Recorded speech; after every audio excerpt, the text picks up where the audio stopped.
How could Emily do that to Camille? How could she do that? We are doing this. We are going to go very deep on Emily in Paris. Major spoiler alerts ahead. Today we're going to be doing a full review of culture differences, cliches, and the fashion of Emily in Paris. Plus, if you stay to the very end, I'm going to be giving you my predictions about what will happen next in Emily in Paris and who I think is the best dressed. So let's go ahead and dive right in, but before we do, don't forget to subscribe to this channel for more Parisian and French-inspired content, as well as how to dress like a French girl if you're an American. Oh, let me just pull my hair back like that. Guys, I'm an American. I was born and raised in America. I've been all over the United States, but interestingly enough, when I was 5 years old, my mom and I moved to Cologne, Germany, and so I was able to travel to different parts of Europe as well. And I am married to a guy that lived in France for 11 years as a child, so I think that I have a really unique perspective on the show Emily in Paris because I also went to art school in Chicago. Now, Chicago and Paris are actually sister cities. I didn't know that, but a subscriber shouted that out to me recently in the comments section, so thank you to you, whoever you are. It makes sense to me now because they really have a lot in common. They're both just cities that are surrounded by beautiful architecture, lots of art, and music and culture are birthed from these places, and they're also very culturally diverse. So I love that they're sister cities. I love that, you know, Emily is coming from Chicago, and if you missed that, that's a really key part of the whole program, is that she's actually coming from Paris's sister city. Also, if you don't know, the show was created by Darren Star, who also created Sex and the City, but he was also the creator behind Melrose Place and Beverly Hills 90210, which were very 90s. And he did another series called Younger, which I've never seen before, and on that series he collaborated with Patricia Field, who ended up going on to do the widely acclaimed fashion and costume designing for Sex in the City. And so Patricia Field collaborated with Lily Collins on many of Lily Collins's looks, and Lily, if you don't know, plays Emily. Lily Collins is an amazing actress, and I absolutely loved her in Les Mis and To the Bone, as well as a few other small roles that she had. But it's really funny to me to see her in this role of being like such a bubbly, classic, quintessential American. I was taken aback by her, to be quite honest with you. This show is getting tons and tons of criticism, but tons and tons of attention, specifically from people in France and French people.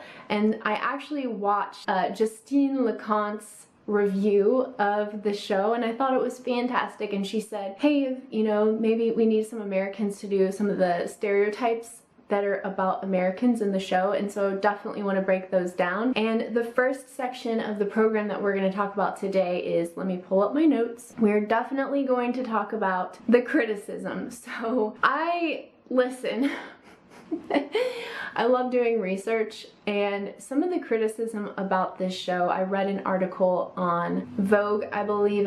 I will link it in the description box below, but there's this beautiful Canadian fashion influencer that I follow on Instagram, and I saw her on Vogue Paris, and she just rips this show apart. She rips it apart. She rips apart Emily. She rips apart Emily's fashion. I was so taken aback by it because it almost seems to reinforce the stereotypes of the French that are being made in the show Emily in Paris. So it's kind of funny to me. But having been to Paris recently, I went last year with my husband, and I did go as a child, and just having been in Europe as a kid, I can tell you that some of the stereotypes are exaggerated but true, and if you haven't seen Justine's video, definitely go watch it. But I really thought that the way that they portray Emily in the show is almost like an exaggerated version of what Americans are. I do think that Americans are typically a little bit more outgoing, but the article that I'm referencing, which I have linked below, talks about how Americans, from a French perspective, are fake. Like, they want to get to know you, they want to be your friends, but they're very fake in their praise of you or in their connection with you. And I don't agree with that totally, but in part I kind of do. And here's what I mean by that. I think Americans are just socialized to be friendly and connect with anyone. That is kind of our gift, and we have this connection to others where we see others as equal to ourselves. Like, we don't see anyone above us, we don't see anyone below us, we kind of see others as equal to ourselves. And so I think it's really funny that Emily treats her boss, Sylvie, almost as an equal. And so you see that relationship with her boss in Chicago, where her boss is like very friendly with her. Her boss is very giving, very open, wants to send her to Paris, wants to use her idea, wants to train her up, talks to her about sex and her pregnancy and sleeping around and getting some French D. It could not be more different than Emily's boss Sylvie in Paris. This is something that Americans would probably have a really hard time with if they were becoming like embedded in French culture, is that they really would not have a way to make friends. And I've heard this from other channels that I watch, like Not Even French, Rosie McCarthy's channel, which you should definitely check out. A lot of expats will make friends with other expats, but they do find it difficult to make friends with real Parisians and real French people, because those friend groups are kind of cultivated from childhood and they remain somewhat the same as they grow up, which is totally different than it is in the United States. In the US, we are just friendly with everybody. A lot of my friends I've made through where I work, whether they were customers or whether they were co-workers, and our friendships are really fluid. You can become friends with someone for, as my friend Kate says, a reason, a season, or a lifetime. And we're pretty much just open, and so we like to share how we feel, really gregarious like Emily is, and I think that that's really hard for her to get used to, the cultural differences of being in Paris. Now let's talk about the language, and then we'll talk about sex, because I think that sex plays a big role in this show. I have a lot to say about that, so let's talk about the language. Okay, French is very difficult language. French is a very difficult language to speak. English is like a universal language. It's not a very complicated language. A lot of people speak English, and a lot of American culture is exported around the world. Even Camille, when she befriends Emily so graciously, she talks about how she grew up watching American television. Name one French TV show. Oh, wait. You can't. I can't think of a single French TV show. Honestly, maybe like Call My Agent, but I've never even seen it, and I didn't grow up watching it. Most Americans do not get additional language training. We don't get exposed to other languages, but it's really uncommon that I speak 2 languages or can understand German. My German is nicht so gut jetzt, because I've forgotten a lot, and of course, no one here around me speaks German. Now, a lot of kids in the United States will speak Spanish and they'll speak English, but really being bilingual is a really, really, really rare thing. And one of the things that I think the show gets totally wrong is they trash Emily for not speaking French. Well, guess what? You see that girl try and try and try. She may sound like she has a terrible accent. She may seem as though she's not trying to learn French. You will see this in reality when Americans go to Paris and they meet other French people. First of all, it's hard to meet French people, right? Second of all, some French people want to practice their English with you if you're American or North American or you're an English-speaking person, and you surround yourself with expats. So it's really difficult for Americans to learn the French language, but with a lot of effort, they can definitely do it. And I do believe that Emily is making the effort. It's just going to be an uphill battle for her because it's a hard language. So give her a break, because she tries. I see her trying, I see her going to those classes, I see her making the effort, and it's like, no, no, no. Alright, so give her a break because I think her French will improve throughout the series. Now let's talk about sex. Sex. Sex plays a huge role in this show, and it's kind of like, wow to me, you know? A lot of the French articles are being critical of her for being prudish, and even her boss Sylvie mentions this in one of the episodes. But what is so funny to me is that you do see that men are very attracted to her and that they're coming on to her in ways that she may not appreciate or like. Emily is the one that ultimately opens the door, if you know what I'm saying. So she gives the green light. I personally don't agree with that, and I don't consider myself to be prudish. I just think she needs to be a little more choosy, if you know what I mean. The other really strange thing to me is that why is it cool for Emily to have had sex with Camille's 17-year-old brother? That, to me, is one of the weirdest parts and very gross parts, in my opinion, of the whole show. Makes her basically like one of the worst friends in history, because not only does Emily have a thing for Camille's super hot, super fantastic boyfriend Gabriel, Emily also sleeps with Camille's younger brother.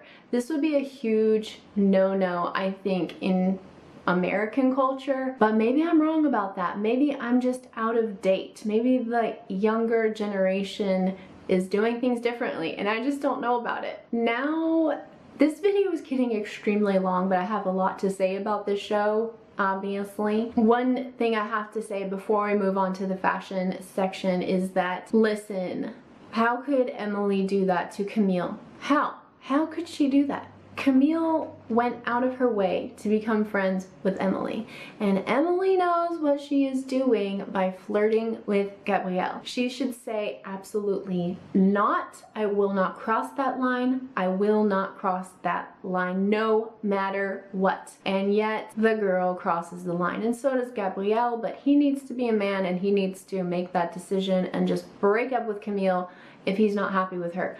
But I can't see why he wouldn't be happy with her. I just don't get that. Honestly, Camille seems like the perfect woman to me. She's beautiful, she's sweet, she's outgoing, she's fashionable, she's successful, she has ambition, she's kind, and she's loyal. What in the world is Gabrielle thinking? And what in the world is Emily thinking? This show is obviously escapist. It's not really meant to be reflective of reality, but in my opinion, that's the most unrealistic part of the whole show. Okay, now let's talk about the fashion. Emily has been criticized for her garish fashion choices, and I think that this was purposeful. This is just my opinion, and Patricia Field, if by any chance you're watching, I'm so sorry for what I'm about to say, but I do not like Emily's fashion. I don't like it at all.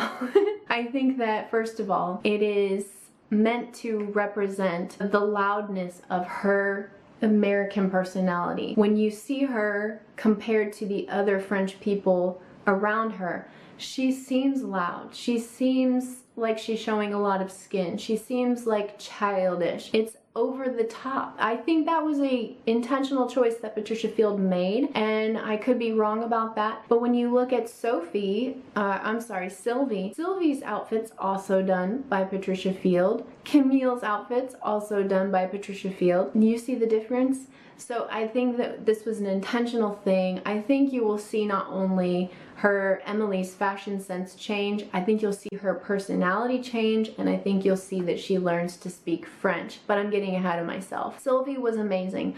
I loved her signature slit up the side. She looked fantastic in every scene. She was chic, classic, tasteful, and sexy. I thought they did a great job with her looks. All the men in the show looked to die for. They were just perfect. They were dressed perfectly. I think that overall the show did a great job with the fashion, and I can't wait to see what they do in season 2. Let's talk about season 2. I think that Mindy, her best friend, is her ride or die. Without Mindy, Emily could not live in Paris. Mindy is an anchor. She is Totally underrated. If Mindy's not your favorite character, I don't know who is, aside from Camille, because I love Camille. But I think that Mindy will go on to bloom in her music career. I think that Mindy will just definitely take a step out. I think that she will continue to tell her story and be the fun-loving person that she is. In the last episode of season 1, Camille texts Emily after Emily and Gabrielle sleep together, and Camille says, we need to talk. I think that Camille is going to tell Emily that Camille has a crush on Emily's love interest, the guy from Matthew. Yes, Matthew Cadeau. I think Camille is going to try to get with Matthew Cadeau because Camille talks about him to Gabrielle at the gallery opening and is like, what's wrong with being successful, huh? You know, like that's supposed to be Camille's one fault, is that she wants to support her boyfriend. I don't know, maybe he's just not that into her, but I don't see why. She's just so awesome in my opinion. Okay, so those are my predictions. What are your predictions? One last final prediction is that I think that Sylvie will break up with Antoine. And I think that she'll kind of go through her own little renaissance. You waited to the very end. I'm so proud of you. So proud of you. I believe that Camille is the best dressed. Did you think I was gonna say that? Because Camille is obviously the best dressed. Hello. Her fashion sense is impeccable. I know that might be controversial, and I'm okay with that. I can't wait to hear the conversation get started in the comment section below. Please let me know your thoughts. I cannot wait to talk to you. And if you would like for me to do part 2 of Emily in Paris, because I could obviously ramble on and on and on about this, please let me know in the comment section below. All right, you guys.